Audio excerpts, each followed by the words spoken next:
Hi everyone in Algebra 2B. Today we're going to be going over your questions on lesson 101A. I'm going to go over the problems that people asked for first, and then I'm actually going to finish by doing the rest of the problems for those of you that weren't able to post your questions in time. And this is probably one of the only times I'll do that. But for lesson 101A, the first question was number 10, to find the number that is 2/5 of the way from 3 1/3 to 4 5/6. So I'm going to pull out my notes from lesson 98, and this is a formula we're going to use is number equals first plus fraction times second minus the first. And it says in the problem, the values show up in the order fraction, first, second. Okay, so fraction, first, second. So that means this is my fraction, this is my first, and then this is my second. And that formula again is n equals first plus fraction times second minus first. So I'm going to plug in what I have. So the first number is 3 1/3. The fraction is 2/5. The second is 4 5/6 minus 3 1/3. And what I want to do first is I'm going to make all those mixed numbers into improper fractions. So this would become 10/3 plus 2/5 times, so it would be 24 plus 5 would be 29 over just 6 minus 10/3. And before I can subtract those from each other, I'm going to make a common denominator. So everything over here stays the same. But when I do 29 minus 20, that's going to be 9 over 6, which we can actually simplify to 3 over 2. And you should see that when you multiply 2/5 times 3 over 2, the 2's are going to cancel. So really what we have is 10/3 plus 3/5. And we're going to make a common denominator there. And make the common denominator 15. So we have 50 over 15 plus 9 over 15. Giving you a result of 59 over 15. And that would be your answer. So hopefully you have your notes from lesson 98. That's what I referred back to, so that it made the problem a little bit easier. Now number 11, we have to solve by substitution. So you're going to have to solve for one of your letters. I'm going to choose probably to solve for y in this bottom equation. So that would give me 2y equals negative 4x plus 3. Then I'm going to divide by 2. You have to solve by substitution, not elimination. And that would give me y is equal to negative 2x plus 3 over 2. Now I'm going to take this y and plug it into the top equation. So that would be 6x plus 5 times negative 2x plus 3 over 2 equals 8. Now I have to distribute the 5. So that would be 6x minus 10x plus 15 over 2 equals 8. Now I have to move this 15 over 2 to the other side. I'm going to subtract 15 over 2. I have to make a common denominator. So 6 minus 10 would be negative 4x. And 16 minus 15 would be 1 over 2. Now to get the x by itself, I have to multiply by its reciprocal, which would be negative 1 over 4. And that would give me x is equal to negative 1 over 8. Well, I'm not going to circle that as my answer because we're going to write it in a different format. So I'm going to take that, I'm going to plug it into here, So I have y equals -2 times -1/8 plus 3/2. 2 goes into 8 4 times. And a negative times a negative is a positive, so that would be 1/4 plus 3/2. We need to make a common denominator again. So 6 plus 1 would be 7/4. So my x is -1/8 and my y is 7/4. So I'd write my answer as an ordered pair of x, comma, y.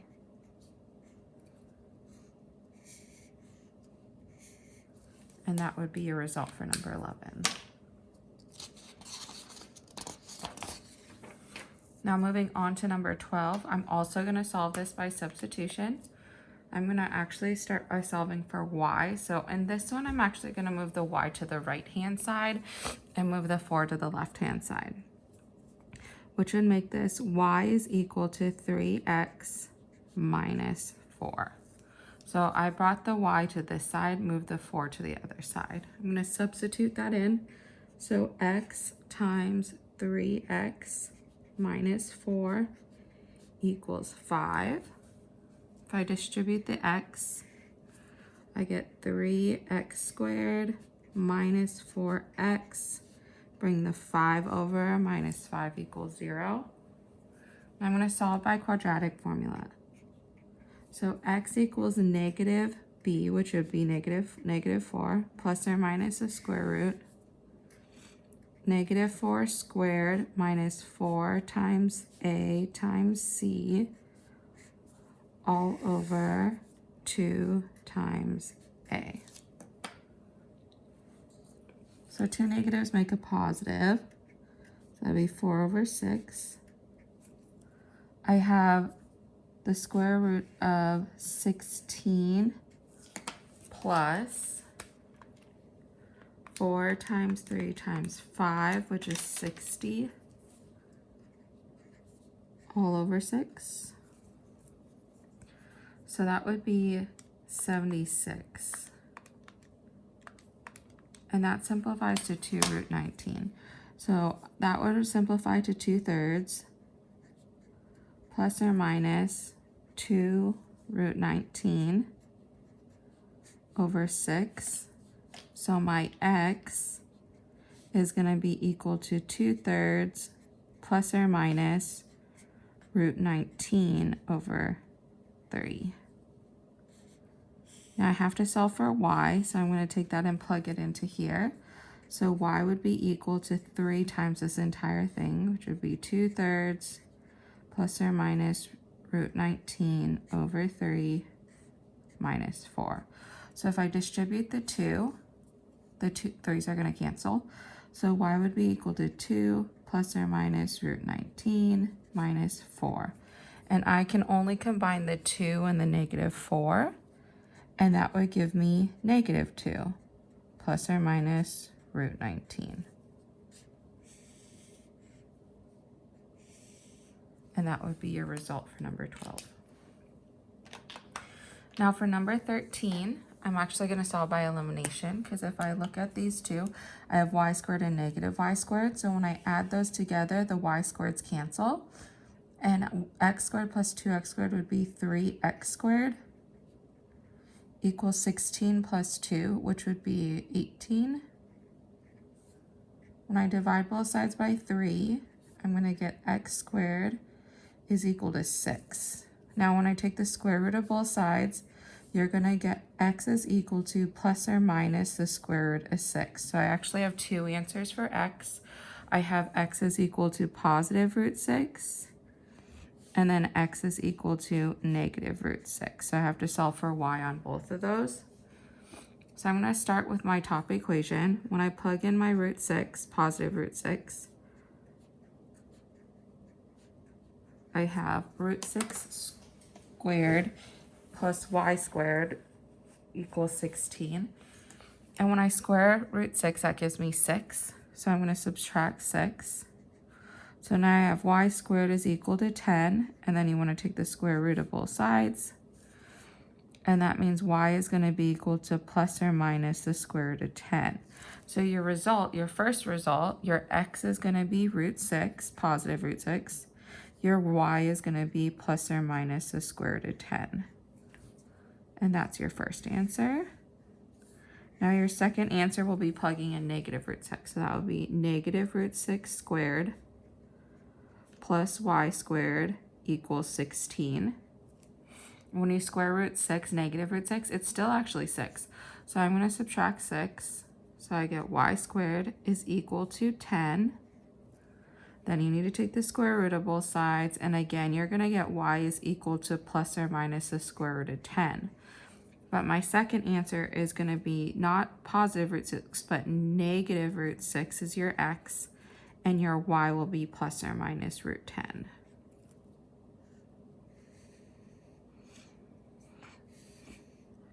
And that's your result for number 13. Now looking at number 15, it says if p of x is equal to x squared minus 4, the domain is real, find p of 1/2. Well, I first need to make sure, does 1/2, is that a real number? And 1/2 is a fraction, and it is a real number. So I can actually plug that in. So when I plug in p of 1/2, that means that I'm going to replace all my x's with 1/2. So that would be 1/2 squared minus 4. 1/2 squared is 1/4 minus 4. I need a common denominator. So I actually end up with 1 minus 16 over 4. That would be negative 15 over 4. So for this problem, the first step is to make sure that 1/2 is a part of the reals, and then you can just plug it into the equation. Now that concludes all the questions that were asked. Now I'm going to go through a couple more. So number 4, it says Schneider has 400 liters of a solution that is 60% antifreeze. How many liters of an 80% solution should be added to make a solution that is 72%? So for number 4, the first thing that I'm going to do is create my buckets. You're adding solutions together. It says that you're starting with a 60% antifreeze solution and you have 400 liters of that. And then you're adding an 80% solution. We don't know how much, so we'll just say that's X. And you're ending with a 72% solution. And that means you're starting with 400 and you're adding X.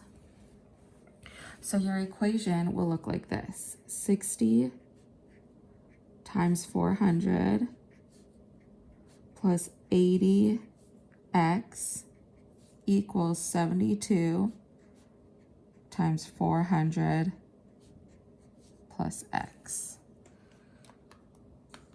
So 60 times 400 would be 24,000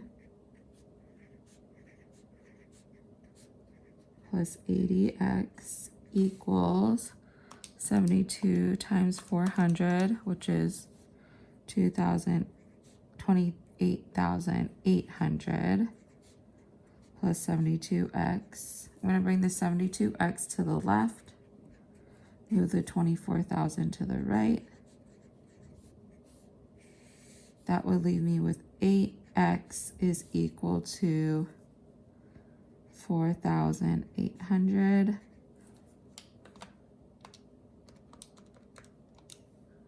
And divide that by 8 gives me that X is equal to 600, and that would be liters.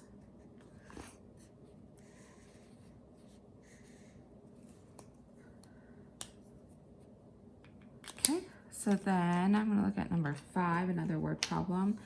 This one is going to be one of our downstream upstream problems. So it says the boat could go 104 miles downstream. So my distance downstream is 104. It says in the same time it took to go 56 miles upstream. So the distance upstream is 56 and the times are equal. So time down equals time up. If the speed of the boat was 20 miles per hour, so B is 20. We are trying to solve for what W is. So now I have my downstream equation would be B plus W times TD equals DD. And then I have my upstream equation, which would be B minus W times TU equals DU. So my B is 20 plus W. I'm going to change my TD to TU, and my DD is 104. Now I'm going to distribute the TU so that I have 20 TU plus WTU equals 104. For my equation over here, I'm going to have 20 minus W times TU equals 56. I'm going to distribute the TU over here too, so that would be 20 TU minus WTU equals 56. Now, if I were look at these two equations, look at the WTUs. One of them's positive and one of them's negative. So I'm actually going to just add them together. So 20 TU plus WTU equals 104. Now that would give me 40 TU equals, so 56 plus 104 is 160. And then we're going to divide that by 40, which gives you TU is equal to 4. Now when I plug that in, I'm solving for W, so that would be 20 times 4 plus W times 4 equals 104. 20 times 4 is 80, so I'm going to subtract 80 from the right side. And I have 4W is equal to 104 minus 80, which is 24. So therefore, W is equal to 6. And that would be your result. And then lastly, we're going to look at number 14. So looking at number 14, what I need to do is I'm going to add the top two equations and the bottom two equations, and I want to eliminate the same letter when I'm doing that. So what I'm going to do is I'm actually going to eliminate Z when I add the top two together. So adding them together, 3x plus x would be 4x. Y plus negative 2y would be negative y. The z's would cancel, and 7 plus 2 would be equal to 9.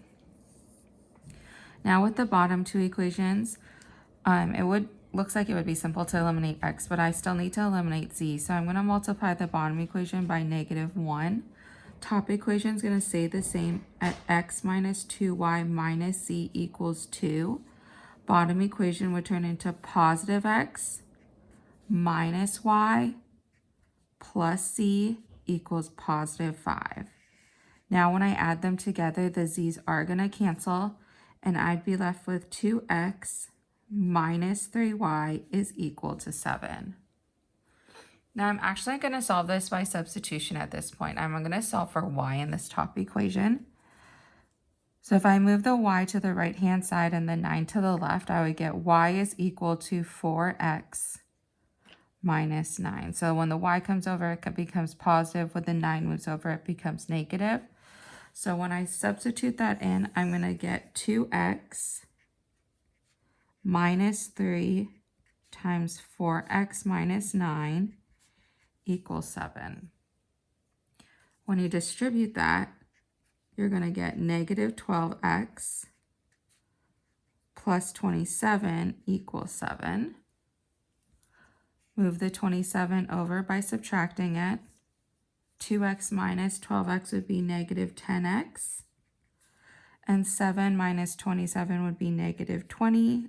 And there you get x is equal to positive 2. Once you know what x is equal to, we're going to plug it into here.